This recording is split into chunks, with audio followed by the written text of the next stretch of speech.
ശൂരനാട് വടക്ക് യുഡിഎഫിന്റെ നേതൃത്വത്തിൽ രാപ്പകൽ സമരം നടത്തി. പദ്ധതി വിഹിതം വെട്ടിക്കുറയ്ക്കാൻ നീക്കം നടക്കുന്നെന്നാരോപിച്ചാണ് രാപ്പകൽ സമരം നടത്തിയത്. തദ്ദേശ സ്ഥാപനങ്ങളുടെ ഫണ്ട് വെട്ടിക്കുറയ്ക്കാൻ നീക്കം നടക്കുന്നെന്നാരോപിച്ചാണ് യുഡിഎഫിന്റെ നേതൃത്വത്തിൽ രാപ്പകൽ സമരം സംഘടിപ്പിച്ചത്. ശൂരനാട് വടക്ക് യുഡിഎഫ് കമ്മിറ്റിയുടെ നേതൃത്വത്തിലായിരുന്നു രാപ്പകൽ സമരം. കെപിസിസി സെക്രട്ടറി ആർ രാജശേഖരൻ രാപ്പകൽ സമരം ഉദ്ഘാടനം ചെയ്തു. ശബ്ദങ്ങളെ ഇല്ലാതാക്കുന്ന സമീപനം കേന്ദ്രത്തിലും കേരളത്തിലും തനിയാവർത്തനം പോലെ നടക്കുന്നു.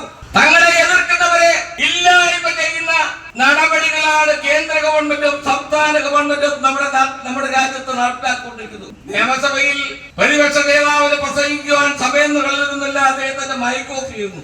യുഡിഎഫ് ചെയർമാൻ എസ് ശ്രീകുമാർ അധ്യക്ഷത വഹിച്ചു. RSP ജില്ലാ കമ്മിറ്റി അംഗം ബാബു ഹനീഫ, കോൺഗ്രസ് ബ്ലോക്ക് പ്രസിഡന്റ് കാരക്കാട്ടനിൽ, മണ്ഡലം പ്രസിഡന്റുമാരായ R Nalinakshan, Prasannan Villadan, Anu Taj, V Venugopalakurup, CK Podiyan, Shajir, Munshim Basheer തുടങ്ങിയവർ പങ്കെടുത്തു. News bureau, Sooranad.